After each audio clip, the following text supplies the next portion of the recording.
देखो, आराध्य उपास्य का ही चरणामृत प्रसाद और रज लिया जाता है। इसलिए भक्तमाल सिद्धांत के अनुसार संत जो है ना वो अति आराध्य हैं। आराध्यो भगवान ब्रजेश तनया तद्धाम वृंदावनम। आराध्य श्री सीतापति श्री राधापति हैं और आराध्य के भी आराध्य ये संत हैं। चरण धोते हैं, भागवत में स्पष्ट लिखा है, उपहृत्यावनिज्यास्य पादौ पादावने जनी अग्रहित सिरसा राजन भगवान लोक पावना। लोक पावन भगवान ने सुदामा विप्र के चरण धोए और चरण धो करके चरणामृत को सिर पर चढ़ाया। चरणामृत लेने का प्रमाण आ गया। जूठ उठाई और जूठन खाने का प्रमाण तो ऐसा है, उसको देखे तो ब्रह्मा जी चक्कर में पड़ गए। अरे कन्हैया,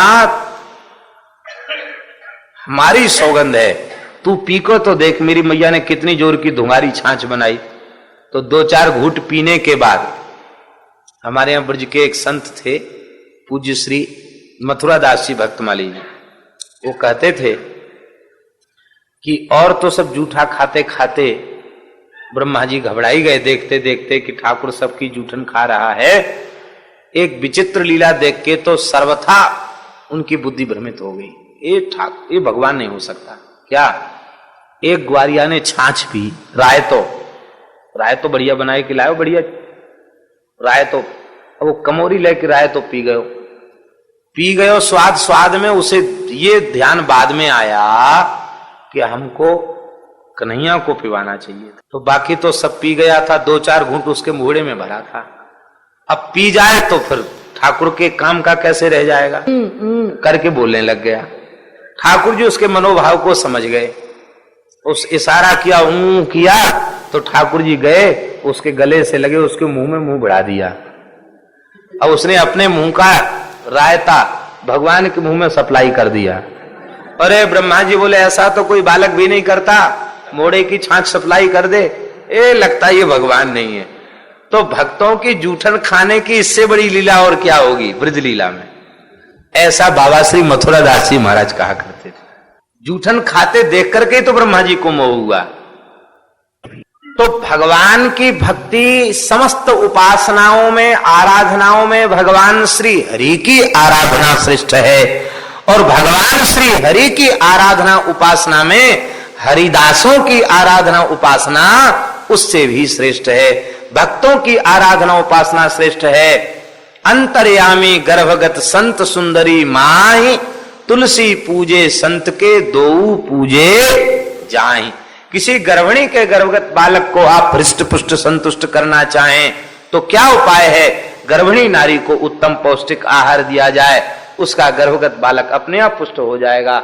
ऐसे ही ये संत सुंदरी के समान हैं और इनके गर्भ में श्री रामकृष्ण विराजमान हैं। इनकी सेवा करने पर इनकी हृदय कुंज में बैठे हुए भगवान तृप्त हो जाते हैं। पुराणों में वचन भी ऐसे हैं। आदि पुराण में भगवान कह रहे हैं, लक्ष्मी जी पूछ रही हैं, आप भोजन नहीं करते हो? भगवान को हाँ करते हैं। कैसे? आंख से। हे भगवान, आंख से भी कहीं भोजन किया जाता? आंख से तो देखा जाता है। भगवान कहते चक्षुषा ग्रहणामि पद्मजे। हे पद्मजे, मैं नेत्रों से ग्रहण कर लेता हूं। नैवेद्यम पुरतो न्यस्तम चक्षुषा ग्रहणामि, नेत्रों से ग्रहण कर लेता। माने भगवान के सामने भोग धरा, भगवान की दृष्टि पड़ी, प्रेम भरी दृष्टि पड़ी, वो प्रसाद हो गया। और पावे तब तो फिर ऐसा होना चाहिए कि कब 4 रोटी ले जाएं भोग लगाने के लिए, कम से कम 2 खा लें, 2 छोड़ दें। संसार बड़ा स्वार्थी। एक बार महात्मा से पूछा, हमारा ठाकुर जी को भोग धरते तो कुछ पा क्यों नहीं लेते?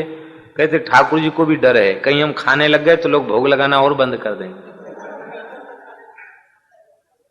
तो भगवान अपनी तरफ से तुलसी और दे देते हैं। इसलिए लोग, मैं सबकी बात नहीं करे, पर बहुत से स्वार्थी ऐसे हैं जो ठाकुर खाने लग जाएं तो भोग लगाने ही बंद कर देंगे इस डर के मारे। इसलिए भगवान कहते, भैया तुम कैसे भी भोग तो लगाओ, हम कुछ घाटा नहीं करेंगे तुम्हारा, उल्टे उस अन्न के दोष को समाप्त करके उसको प्रसाद बना देंगे। उसके सेवन से तुम्हारी बुद्धि पवित्र हो जाएगी। लक्ष्मी जी ने पूछा, आपको भोजन करने की इच्छा हो तो भगवान कहते हैं, रसम वैष्णव जिह्वया। जब हमको रसास्वादन करने की इच्छा होती है, किसी वैष्णव की जिह्वा पर हम विराजमान हो जाते हैं।